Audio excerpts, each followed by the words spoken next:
Comment améliorer son bien-être au quotidien? Comment comprendre les réelles causes des maux que tu peux avoir au quotidien et comment arriver à les régler pour te sentir mieux dans ta peau, mieux dans ton corps et mieux dans ton esprit? C'est ce qu'on va voir aujourd'hui dans cette vidéo. Je m'appelle Chloé, je suis créatrice de solutions naturelles et holistiques et ma mission est de vous guider au quotidien vers une vie plus saine et plus sereine. Je vous aide à réconcilier votre corps, votre esprit et votre vie grâce à des méthodes douces et naturelles autour de l'alimentation bienveillante, du bien-être physique et mental et du développement personnel. Ensemble, entretenons notre santé, cultivons notre bien-être, apaisons notre esprit et accueillons le positif dans nos vies. Ensemble, épanouissons-nous dès aujourd'hui. J'avais envie du coup de vous expliquer comment améliorer son bien-être avec des choses simples et des choses que vous pouvez faire quotidiennement. La notion de bien-être, c'est quelque chose qui est finalement assez vague, assez flou puisque ça englobe énormément de choses et mon approche étant holistique, je ne peux pas vous dire faites telle chose juste pour vous procurer du bien-être. Il faut vraiment que l'approche soit globale. Alors le bien-être, ça peut être du bien-être physique, par exemple être bien dans son corps, ne pas avoir de souffrance, ne pas avoir de maux,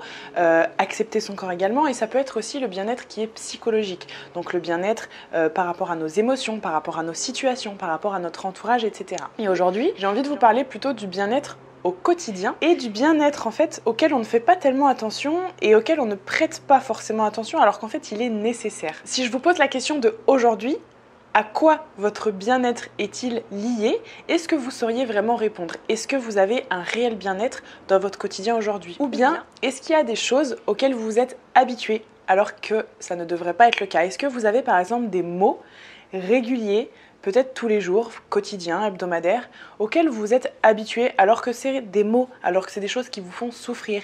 Est-ce qu'il y a des inconforts que vous pouvez avoir, par exemple des douleurs digestives, des ballonnements, du reflux, des choses comme ça, que vous avez, qui ne sont pas normales, qui du coup diminuent votre bien-être, mais vous n'y prêtez plus tellement attention parce que finalement vous vous y êtes habitué et ils font partie de votre quotidien. Et il y a une chose que je répète très souvent qui est ne jamais s'habituer à ce qui est inconfortable. Parce que ce qui est inconfortable peut être changé et en changeant ce qui est inconfortable, on améliore notre bien-être. Et malheureusement, on a beaucoup tendance, quand on a une vie active, une vie pleine, quand on est maman, quand on a des enfants, quand on est working girl, quand on travaille beaucoup, quand on voyage, etc. On a fâcheusement tendance à s'habituer à ce qui est inconfortable. Je sais que par exemple, énormément de femmes s'habituent à leur douleur au niveau du ventre. On s'habitue aux ballonnements qu'on a qui sont pas normaux, mais on s'y habitue après les repas.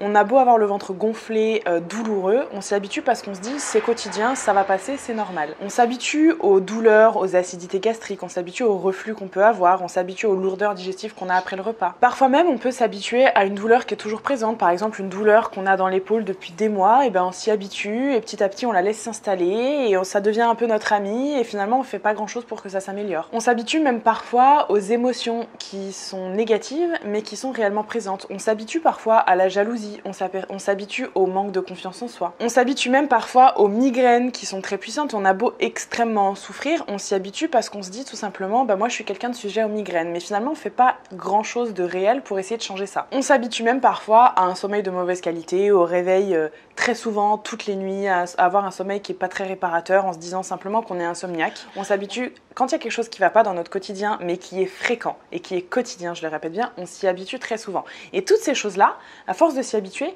ça ne fait que diminuer notre bien-être quotidien. Donc finalement, si aujourd'hui je vous demandais de mesurer ou d'estimer en pourcentage votre bien-être au quotidien, et bien sûrement vous diriez « Ah, finalement mon bien-être, ben j'en ai pas tellement ». Et la raison, c'est qu'en fait, on ne traite que les symptômes de ce qui ne va pas.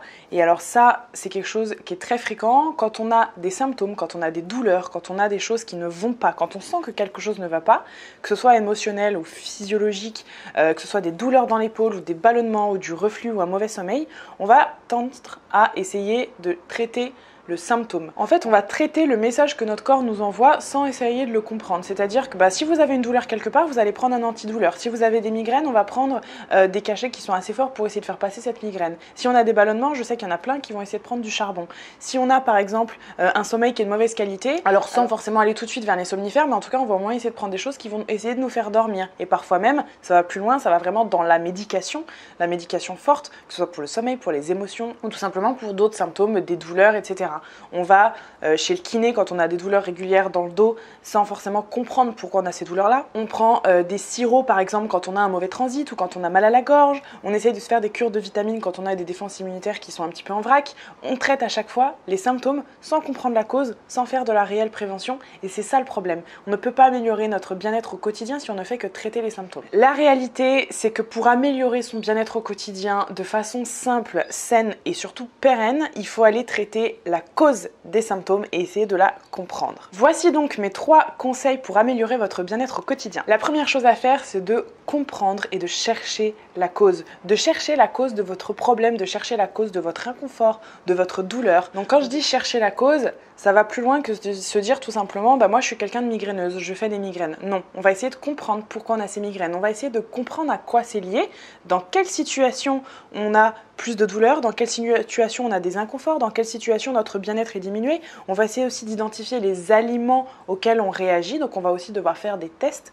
On va identifier vraiment la source du problème, que ce soit une cause émotionnelle, que ce soit un aliment qu'on peut avoir mangé qui nous provoque des ballonnements, des inconforts, ou que ce soit une situation, que ce soit une température, que ce soit une hygiène de vie générale. On va essayer de comprendre la cause. Donc ça demande beaucoup de remise en question, c'est parfois un petit peu compliqué, mais c'est vraiment nécessaire pour comprendre pourquoi est-ce qu'on manque de bien-être dans notre quotidien. Deuxième conseil, du coup, c'est la deuxième étape, c'est qu'il faut tester des solutions qui sont faciles à mettre en œuvre et qui peuvent vous changer la vie. Donc typiquement, après avoir remis en question par exemple son hygiène de vie ou son alimentation, ou les causes de ses migraines, ou les causes de ses ballonnements, ou les causes de certaines émotions, on va essayer d'aller trouver des solutions qui sont simples et faciles à mettre en place. Vous avez identifié les aliments qui vous causent des acidités gastriques, essayez de le supprimer de votre alimentation. Vous avez identifié les situations dans lesquelles vous aviez des migraines, on essaie de ne plus se mettre dans ces situations-là. Vous savez que par exemple, vous avez des défenses immunitaires qui sont tout le temps en vrac, mais vous savez aussi que vous avez du coup une très mauvaise alimentation ou une mauvaise hygiène de vie, vous essayez de remettre en cause votre alimentation et de la rendre meilleure, beaucoup plus saine. Vous essayez de changer d'hygiène de vie, vous essayez peut-être de dormir plus. Si par exemple vous avez des douleurs au dos et vous savez que c'est lié à chaque fois que vous mangez trop riche, essayez d'alléger vos repas. Ou vous savez par exemple que vous avez vraiment des douleurs dans le ventre et dans le dos, vous avez identifié le fait que c'est parce que vous penchiez pas de la bonne façon, que vous ramassez toujours les choses le dos courbé, que vous avez quelque chose dans votre métier qui fait que vous avez très mal au dos. On essaye de changer ça par des petits gestes qui sont simples, qui sont faciles à mettre en place. Et la troisième étape pour améliorer votre bien-être au quotidien, c'est de guérir et d'entretenir votre bien-être. Entretenir son bien-être, le cultiver et guérir son corps et son psychologique, ça passe notamment par une alimentation qui est saine et qui vous correspond à vous en fonction de vos goûts, en fonction aussi de votre bien-être, de votre ressenti, de vos intolérances. Ça va être également de faire une cure détox 4 fois par an. Par exemple, le programme Body Detox, à faire 4 fois par an à chaque changement de saison, justement pour vraiment pérenniser les résultats. Ce qui est incroyable, par exemple, avec le programme Body Detox, c'est qu'il y a beaucoup de femmes qui ont identifié que leurs maux du quotidien, elles s'y étaient habituées alors qu'en fait, elles n'auraient pas dû, et elles ont réussi à trouver les solutions. Par exemple, il y a des femmes qui avaient des migraines très intenses, qui pendant les 3 semaines du Body Detox n'en ont pas eu du tout et ont compris que finalement c'était lié à un aliment. Ou on a encore des femmes qui s'étaient habituées à leur ballonnement, à leurs troubles digestifs et qui ont finalement compris que c'était lié à un corps qui était trop engorgé, que c'était lié à des aliments qui ne leur correspondaient pas ou que c'était lié à une alimentation qui n'était pas calibrée pour elles. Ensuite, on essaye également de se tourner vers des méthodes naturelles pour travailler la cause de notre problème. Donc les méthodes naturelles, quand on le peut, ça ne résout pas tout, mais quand on peut, on essaye vraiment de miser sur des méthodes naturelles pour éviter de se créer des effets secondaires qui vont du coup continuer d'entacher notre bien-être au quotidien. Donc par exemple, si on dort mal, au lieu d'aller essayer de se tourner tout de suite vers des somnifères ou de la médication, une fois qu'on a déjà fait son body detox, on peut très bien essayer de trouver des solutions avec des plantes, avec des huiles essentielles, avec des infusions. C'est un exemple parmi tant d'autres, mais en tout cas, quand on peut essayer vraiment de se tourner vers des méthodes qui sont naturelles, ça permet en général de faire un travail beaucoup plus profond sur la cause du problème et du coup de faire une approche globale du problème et d'arriver à mieux le traiter pour améliorer son bien-être. Et enfin, vraiment, le conseil sur lequel j'ai envie de vous dire d'être le plus attentif, c'est d'apprendre à s'écouter. C'est quelque chose qui n'est pas facile, mais votre corps, il vous renvoie des signaux tous les jours, que ce soit émotionnel ou que ce soit au niveau physique, etc. Et il faut absolument apprendre à s'écouter.